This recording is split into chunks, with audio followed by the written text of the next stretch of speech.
I said, well, what was wrong with them? And he goes, well, let me think. I hated everything about them but the script. I hated the costumes, I hated the location, I hated your acting, I hated the way we shot it, I hated everything. And he went back to the studio and asked if he could reshoot the first day.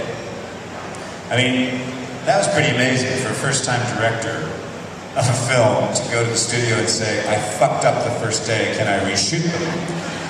But luckily Conrad Hall was in his corner because we were shooting in and actually in that incarnation, it wasn't a drive-through. Peter Gallagher and Ed Benning came into the burger place and I was at the counter and Sam said, no, it's got to be a drive-through, they should be in a car. So a month and a half later, we reshot that entire sequence. And Sam said that in a weird way, he felt he found his wings after that because he said the worst thing that could possibly happen on a movie happened. And after that he felt like, all right, now I can make this movie. And it sounds like he was right. I mean, an amazing movie. You're executive producer on The Social Network, which has got quite a big day in a couple of weeks' time at the Oscars. Can you sort of talk to us about, obviously David Fincher directed that movie, you're executive producing. When you guys were working together on Seven, was this something that you sort of foresaw, and did you bring the project to Fincher? No, because when we shot Seven, the little thing called Facebook didn't exist. Actually, it wasn't an idea until 2002, and then it started in 2003. The idea to make this film actually happened because of a previous relationship that my producing partner, who runs my film company in the United States, we had done a movie based on a book called Bringing Down the House by a writer named Ben Mesrick. And we made that into a film called 21, which was about the card counters in Vegas. And as that movie was about to open, we said to Ben Mesrick, what's your next book? Because I think we might be able to set it up. And Ben said, I'm thinking about doing my next book about how Facebook happened. And Jane and I both went, yes, so how's that a movie? Well, maybe that's a book, but I don't quite see it as a movie. But then when we started to investigate it and learn about what had actually gone on, and we found out there were these 3 lawsuits going on, we quickly sort of recognized that the story of how Facebook was invented and how it happened actually had all the hallmarks of great drama. Because it wasn't so much about what was on the web as it was about friendship and betrayal and invention and power. And we loved the idea, and ultimately Ben wrote a book proposal. The proposal leaked early, and we decided we'd go out with it sooner than we thought we were going to. And we took it to Sony Pictures, who made 21 with us, and somehow miraculously convinced them to produce a movie that had no gunshots, that had no car chases, that didn't have any sex, that was about people and their relationships. And the moment Aaron Sorkin came on board to write the script, because when Aaron heard about it, he literally said, I pursued this movie like it was a Victoria's Secret model. That's how badly he wanted to do the film. And he had such an ingenious way into telling the story, which was this kind of Rashomon, where you tell different points of view. And then David Fincher came on board, and of course I've known David since we did Seven, and it's the first chance we've had to work together. And I just think that it was one of those incredible combinations of director and a screenwriter, a cinematographer, and a group of actors, and a studio that really believed in the film. So I'm enormously proud of it.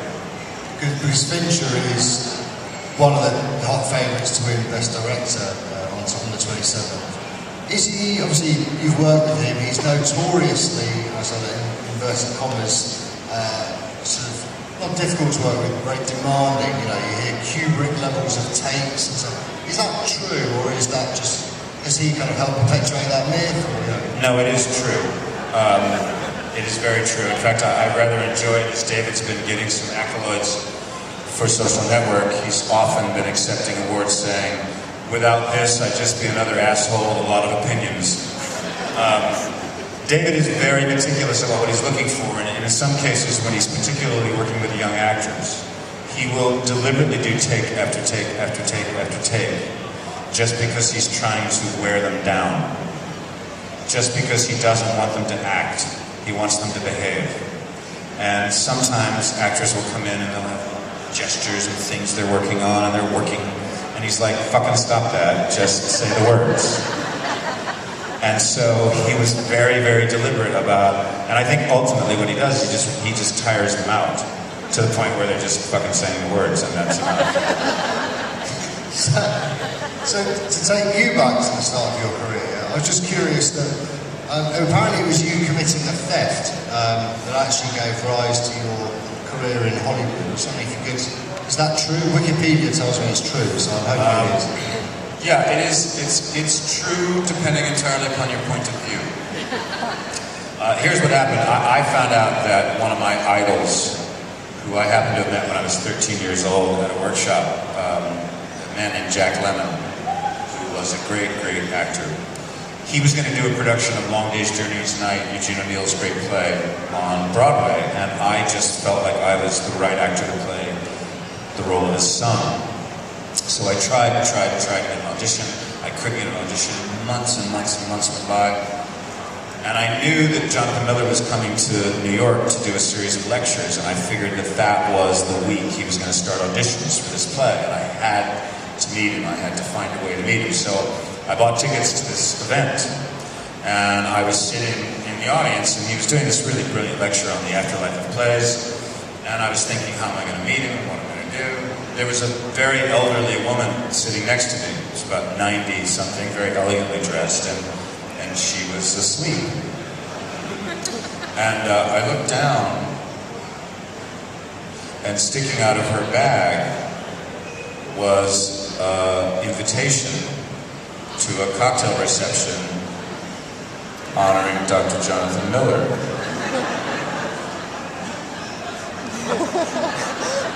And I thought, you know, she's tired.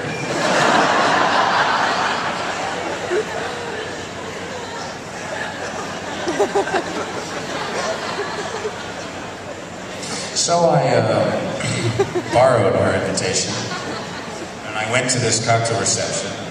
I walked in, and it was one of those kind of receptions where it was like lots of round tables with Mr. and Mrs. Filthy Rich and Mr. and Mrs. Moneybags and so-and-so.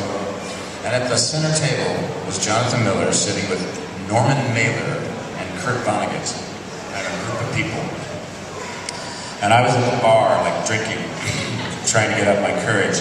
And at one point, Kurt Vonnegut got up and walked away. And there was a seat next to Jonathan Miller. And I was like, now. So I walked over and introduced myself, and he said, sit down. I sat down, and he said, so what brought you to my lecture? I'm always very curious what brings young people to my lectures. And I said, Eugene O'Neill. And he said, he's a hero. I've always wanted to meet him. And I said to him, I've been trying for 8 months to get an audition for this play, and your American cast directors are saying you want big movie stars to play these parts. And so he got it, and he wrote down the hotel he was staying at, and 2 days later I had an audition, and 3 months later I came back and auditioned with Jack Lemmon. And Jack Lemmon walked up to me after we did like 5 scenes together, in which I was totally relentless. I was just like in his face.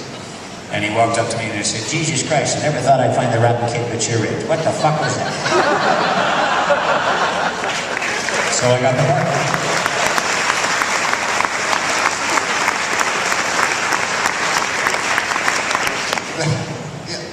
Obviously, you have a dab hand at impressions, which shows you where you started out as a stand-up impressions.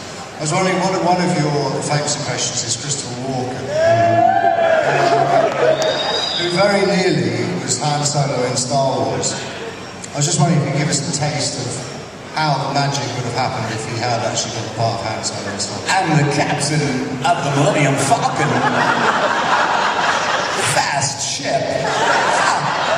She's done the castle run in 4 kopecks or something.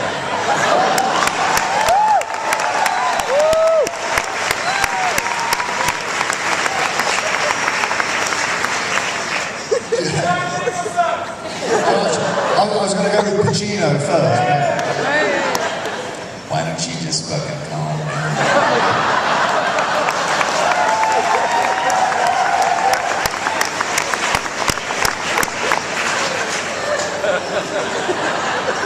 Where's the goddamn Jameson? You need it.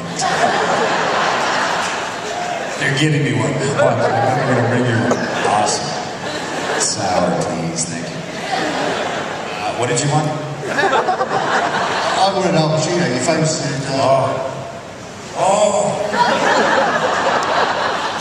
I love Dublin. How are you? You shy?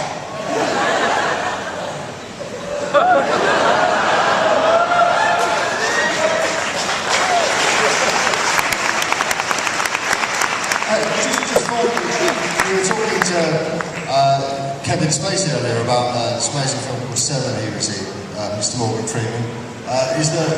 What was it actually like working with the man? I've heard stories it can be quite troublesome.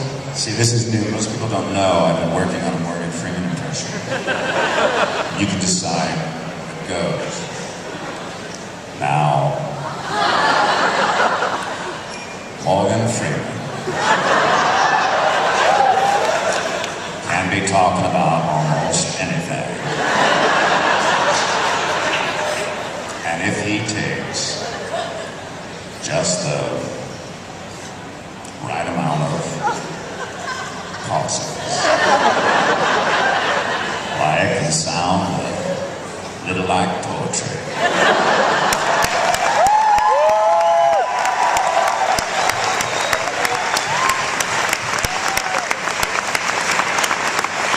I gotta do one for that.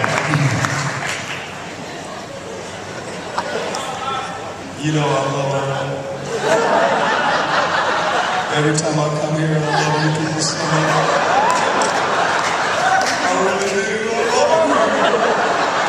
I love how you all came out tonight. That's so good because I like this movie too. He's so good. He does that little thing. It's so good.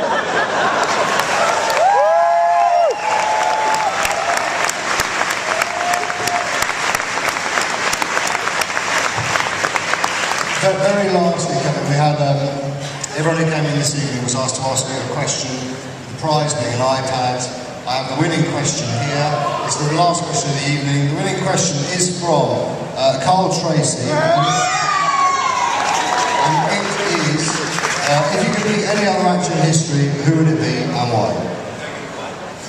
Any other actor in history, who would it be and why? Any other actor in history? Wow. I'm gonna have to say Spencer Tracy. You know what? Because not only was he a man of the theater, and not only does his name rhyme with mine, actually there were people who thought that I changed my name to Kevin Spacey because it reminded me of Spencer Tracy. It's not true. Not only was he a great man of the theater, but he was one of those actors who, if you guys don't know who Spencer Tracy is, I suggest you go out and rent a couple of his films like Inherit the Wind, Guess Who's Coming to Dinner, Judgment at Nuremberg. He was one of those actors, and he often said this to young actors who said, "Oh, I want to be an actor, Mr. Tracy," and he'd say, "Yeah, well, just don't get caught at it." He never got caught at it, and yet if you watch his movies, it's a very funny thing, you know, when actors do scenes in movies, and you have to hit a mark, right? So there's a little piece of tape. So when you walk into a room, you're in focus when you walk up to your mark. Now most actors try to never look at their mark, because you don't want to be, oh, there's my mark. Spencer Tracy did this. I swear to God, you can watch any film of Spencer Tracy's, and this is what he does when he walks into a room.